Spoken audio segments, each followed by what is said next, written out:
آج کی گفتگو میں خوش آمدید۔ آج ہم صاحبزادہ محمد زابر سعید بدر کی ایک بہت ہی اہم رپورٹ کا جائزہ لے رہے ہیں۔ یہ رپورٹ بینظیر بھٹو کی شہادت کے دن روزنامہ جنگ لاہور کے نیوز روم میں ان کے ذاتی تجربات پر مبنی ہے، اور یہ خاص طور پر زابر سعید انسٹی ٹیوٹ آف میڈیا اسٹڈیز نے صحافت کے طلباء کے لیے شائع کی تاکہ وہ بحران کے وقت رپورٹنگ کی نزاکتوں کو سمجھ سکیں۔ جی، اور آج ہماری گفتگو کا محور یہ سوال ہے کہ اس رپورٹ کی اصل قدر و قیمت کیا ہے؟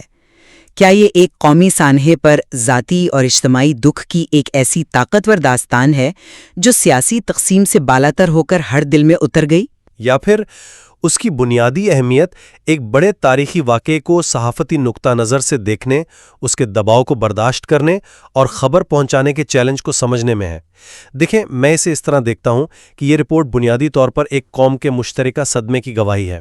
اور میرا خیال تھوڑا مختلف ہے۔ میں سمجھتی ہوں کہ اس رپورٹ کی اصل اہمیت اس کے جذباتی بیان سے زیادہ ایک بڑے بحران کے دوران صحافتی ذمہ داری اور پیشہ ورانہ تجربے کے ایک گہرے تجزیے میں ہے۔ ٹھیک ہے، تو میں اپنے نقطے کی تھوڑی وضاحت کرتا ہوں۔ دیکھیں، اس رپورٹ کی جو اصل طاقت ہے نا، وہ اس کے جذباتی بیان اور اس کی انسانیت میں ہے۔ آپ مصنف کے الفاظ پر غور کریں، میرا دل دھک سے رہ گیا، میری آنکھیں بھیگی ہوئی تھیں، اور پھر نیوز روم میں گونجتی سسکیوں کی آواز۔ یہ کوئی صحافتی جارگن نہیں ہے، یہ خالص انسانی احساس ہے۔ یہ ایک ایسا لمحہ تھا جس نے ہر شخص کو اس کے سیاسی نظریے سے قطع نظر اندر سے ہلا کر رکھ دیا تھا۔ اور اس کا سب سے بڑا ثبوت رپورٹ کی وہ بات ہے جہاں ذکر ہے کہ نیوز روم میں پیپلز پارٹی کے بدترین مخالف بھی دعا کر رہے تھے اور رو رہے تھے۔ یہ کسی سیاسی جماعت کا نقصان نہیں تھا، یہ قومی صدمہ تھا۔ پھر مصنف، جو خود کو پرانے لاہوریہ کہتے ہیں، لاہور کی جو منظر کشی کرتے ہیں کہ جیسے درخت رو رہے ہیں اور سڑکیں سسکیاں لے رہی ہیں، یہ محض الفاظ نہیں، یہ پورے شہر کے اجتماعی ماتم کا استعارہ ہے۔ اور آخر میں جب وہ اپنے بچپن کو یاد کرتے ہیں کہ کس طرح انہوں نے بھٹو صاحب کی پھانسی کی خبر سنی تھی، تو وہ اس سانحے کو ایک ذاتی اور تاریخی تسلسل میں پرو دیتے ہیں جو اسے محض ایک اخباری رپورٹ سے بہت بلند کر دیتا ہے۔ میں آپ کی بات کی جذباتی سنگینی کو پوری طرح تسلیم کرتی ہوں اور اس سے انکار ممکن بھی نہیں، لیکن ہمیں اس رپورٹ کے بنیادی سیاق و سباق کو نظر انداز نہیں کرنا چاہیے۔ یہ سب ہو کہاں رہا تھا؟ ایک نیوز روم میں۔ صاحبزادہ زابر سعید بدر وہاں ایک صحافی کی حیثیت سے اپنے فرائض انجام دے رہے تھے۔ وہ بینظیر بھٹو کی تقریر کے نوٹس لے رہے تھے، ابتدائی خبر نیوز روم بھجوا رہے تھے، یہ ان کا کام تھا۔ تو جب خبر کی تصدیق ہوتی ہے تو نیوز روم میں جو شدید رد عمل نظر آتا ہے وہ صرف ذاتی غم کا نتیجہ نہیں تھا۔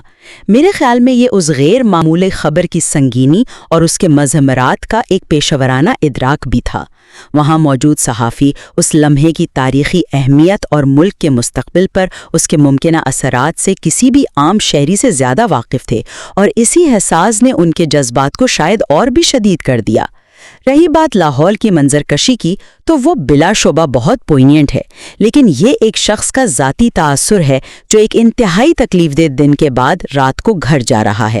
وہ خوفناک سکوت غم کے ساتھ ساتھ ایک گہرے خوف اور غیر یقینی کی علامت بھی تو ہو سکتا ہے۔ اور یہ بات کلیدی ہے کہ یہ رپورٹ میڈیا کے طالب علموں کے لیے شائع کی گئی، جو اس کے تعلیمی اور پیشہ ورانہ مقصد کو واضح کرتا ہے۔ یہ بحران کے وقت صحافت کے چیلنجز پر ایک کیس سٹڈی ہے۔ آپ نے نیوز روم کے ماحول کو پیشہ ورانہ ادراک کا نام دیا، لیکن مجھے اس سے اتفاق کرنا تھوڑا مشکل ہو رہا ہے۔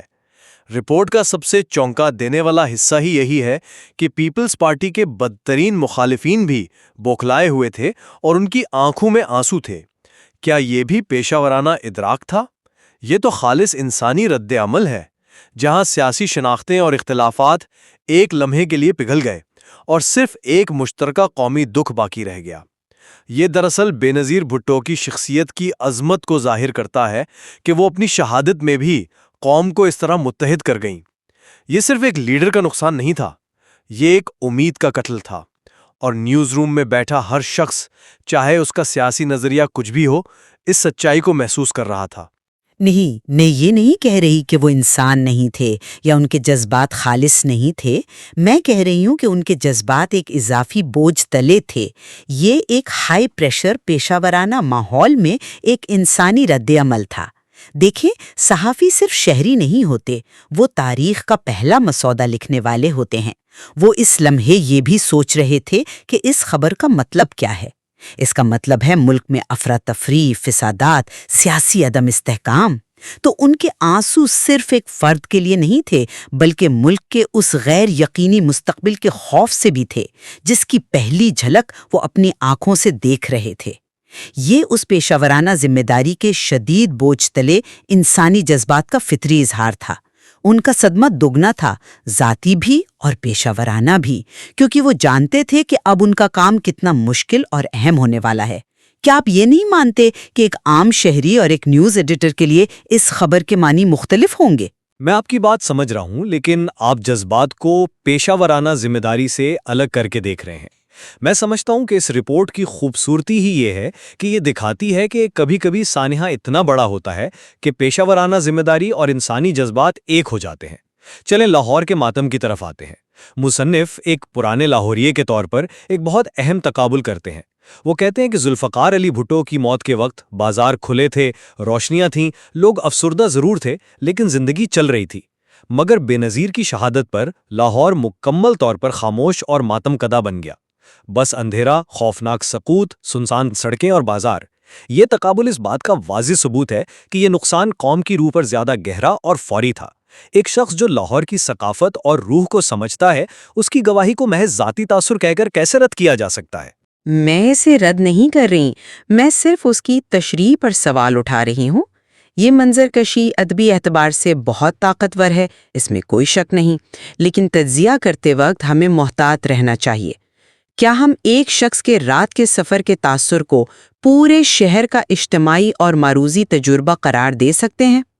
وہ خاموشی اور اندھیرا صرف غم کی عکاسی نہیں کر رہا تھا، بلکہ آنے والے دنوں کے خوف، تشدد کے ڈر اور غیر یقینی صورتحال کی بھی عکاسی کر رہا تھا۔ آپ نے خود دونوں واقعات کے فرق کی نشاندہی کی۔ بھٹو صاحب کی پھانسی ایک ریاستی عمل تھا، ایک عدالتی فیصلے کے بعد جس کے لیے لوگ ذہنی طور پر تیار تھے۔ بے نظیر کا قتل ایک اچانک، صفاقانہ دہشت گرد حملہ تھا۔ دونوں کے فوری رد عمل میں فرق ہونا فطری ہے۔ تو کیا یہ خاموشی خالصتاً ماتم تھی یا اس میں خوف کا عنصر غالب تھا؟ مصنف کا بیان ایک طاقتور ذاتی سچائی ہے، لیکن اسے پورے شہر کی واحد سچائی کے طور پر پیش کرنا ایک جذباتی توسیع ہو سکتی ہے۔ لیکن کیا خوف اور غم ایسے قومی سانحے میں الگ الگ چیزیں ہیں؟ کیا وہ خوف اس غم کا حصہ نہیں تھا؟ میرے خیال میں آپ ان دونوں کو الگ کر کے اس لمحے کی شدت کو کم کر رہے ہیں، اور یہیں مصنف کا کردار اہم ہو جاتا ہے۔ وہ صرف ایک صحافی نہیں ہیں، وہ ایک تاریخی گواہ بھی ہیں۔ رپورٹ میں ذاتی یادوں کا ذکر، جیسے ان کا اپنے بچپن کا واقعہ یاد کرنا، جب انہوں نے پہلی بار سنا تھا بھٹو کو پھانسی ہو گئی، اس وقت انہیں پھانسی کا مطلب بھی نہیں پتا تھا۔ یہ یاد اس رپورٹ کو ایک سرد صحافی بیان سے کہیں زیادہ ایک مستند اور ذاتی تاریخی گواہی بناتی ہے۔ وہ صرف خبر نہیں دے رہے، بلکہ تاریخ کو ذاتی سطح پر محسوس کر کے اسے آنے والی نسلوں کے لیے ریکارڈ کر رہے ہیں۔ وہ اس لمحے کے انسانی پہلو کے امین بن جاتے ہیں۔ میں آپ کی بات سے جزوی طور پر متفق ہوں کہ وہ ایک گواہ ہیں، لیکن میں پھر کہوں گی کہ وہ اول و آخر ایک صحافی ہیں۔ ان کے اعمال کو دیکھیں۔ جیسے ہی خبر آتی ہے وہ کیا کرتے ہیں؟ وہ اس کی تصدیق کے لیے جیو کے ٹکرز کا حوالہ دیتے ہیں۔ وہ صورتحال کی گہرائی کو سمجھنے کے لیے اپنے سیاسی طور پر باخبر انکل باسط جہانگیر شیخ کو فون کرتے ہیں۔ بعد میں وہ واقعے کو ایک وسیع تناظر دینے کے لیے جنرل حمید گل کے انٹرویو کا ذکر کرتے ہیں۔ یہ سب صحافتی عمل کا حصہ ہے، تصدیق، تجزیہ اور سیاق و سباق فراہم کرنا۔ ذاتی کہانیاں اور یادیں اس رپورٹ کو مزید پر اثر بناتی ہیں، اس میں کوئی شک نہیں، لیکن اس کا بنیادی ڈھانچہ پیشہ ورانہ ہے۔ وہ ایک صحافی ہیں جو ایک تاریخی لمحے کو اپنی آنکھوں سے دیکھ رہے ہیں اور اس پہ رپورٹ کر رہے ہیں، اور اس عمل میں ان کے ذاتی جذبات اور یادیں بھی شامل ہو گئی ہیں، جو فطری ہے۔ لیکن رپورٹ کا مقصد، خاص طور پر جب یہ میڈیا کے طلباء کے لیے شائع کی گئی ہو، اسی عمل کو سمجھانا ہے۔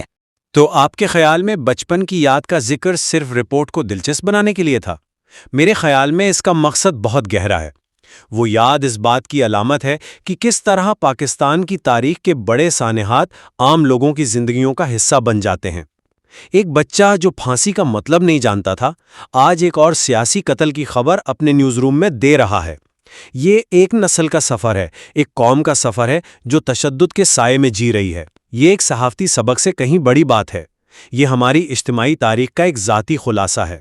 میں یہ نہیں کہہ رہی کہ اس کا مقصد صرف دلچسپی پیدا کرنا تھا، یقیناً اس کا گہرا مطلب ہے، لیکن میرا نقطہ یہ ہے کہ ایک صحافتی طالب علم کے لیے اس کا کیا سبق ہے۔ سبق یہ ہے کہ ایک اچھا صحافی تاریخ سے لا تعلق نہیں ہوتا، اس کا اپنا ماضی، اس کی اپنی یادیں، اس کی رپورٹنگ کو ایک گہرائی دیتی ہیں، لیکن اسے ان جذبات کے باوجود معرضی رہنے اور حقائق بیان کرنے کا چیلنج درپیش ہوتا ہے۔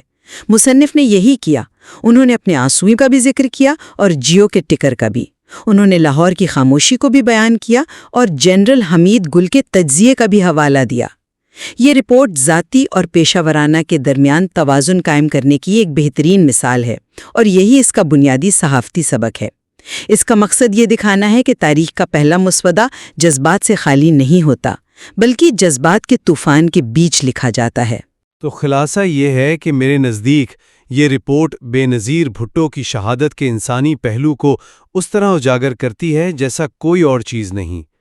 یہ دکھاتی ہے کہ کس طرح ایک سانحہ تمام سیاسی اور نظریاتی تقسیم کو ایک لمحے کے لیے مٹا کر ایک قوم کو مشترکہ غم میں مبتلا کر سکتا ہے۔ نیوز روم میں مخالفین کے آنسو اور لاہور کی خاموش سسکیاں لیتی سڑکیں اسی اجتماعی دکھ کی سب سے بڑی اور سچی عکاسی ہیں۔ یہ تاریخ کا وہ باب ہے جسے اعداد و شمار سے نہیں بلکہ آنسوؤں اور خاموشی سے سمجھا جا سکتا ہے۔ اس کی اصل قدر اس کی انسانیت میں ہے۔ اور میرے نزدیک یہ رپورٹ بلا شبہ بہت دل کو چھو لینے والی ہے، لیکن اس کی اصل اور پائیدار قدر بحران کے وقت صحافت کے کردار، اس کے چیلنجز اور اس کی نفسیات کو سمجھنے میں ہے۔ یہ ہمیں دکھاتی ہے کہ وہ لوگ جو تاریخ کا پہلا مسودہ لکھتے ہیں وہ خود کس طرح شدید پیشہ ورانہ اور جذباتی دباؤ سے گزرتے ہیں۔ مصنف کا ذاتی تجربہ اس پیشہ ورانہ چیلنج کی انسانی جہت کو سمجھنے کا ایک ذریعہ ہے، نہ کہ رپورٹ کا واحد مقصد۔ یہ ایک صحافی کی گواہی ہے کہ سچائی بیان کرنا کتنا کٹھن ہو سکتا ہے جب آپ خود صدمے سے دوچار ہوں، اور یہی وہ سبق ہے جو اسے صحافت کے طالب علموں کے لیے انمول بناتا ہے۔ تو شاید ہم اس بات پر متفق ہو سکتے ہیں کہ یہ رپورٹ بے وقت دو کہانیاں بیان کرتی ہے، ایک قوم کے غم کی اور ایک صحافی کے فرض کی، اور شاید ایک کو دوسرے سے الگ کرنا ممکن ہی نہیں۔ بالکل، اور اسے ذاتی غم کی دستاویز اور صحافتی تجربے کے بیان دونوں زاویوں سے دیکھ کر ہی ہم اس واقعے اور اس کے اثرات کی زیادہ جامع اور گہری تفہیم حاصل کر سکتے ہیں۔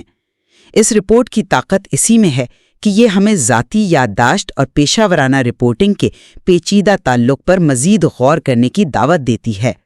یہ ہمیں بتاتی ہے کہ تاریخ صرف واقعات کا مجموعہ نہیں بلکہ ان واقعات کو محسوس کرنے اور بیان کرنے والے انسانوں کی کہانی بھی ہے۔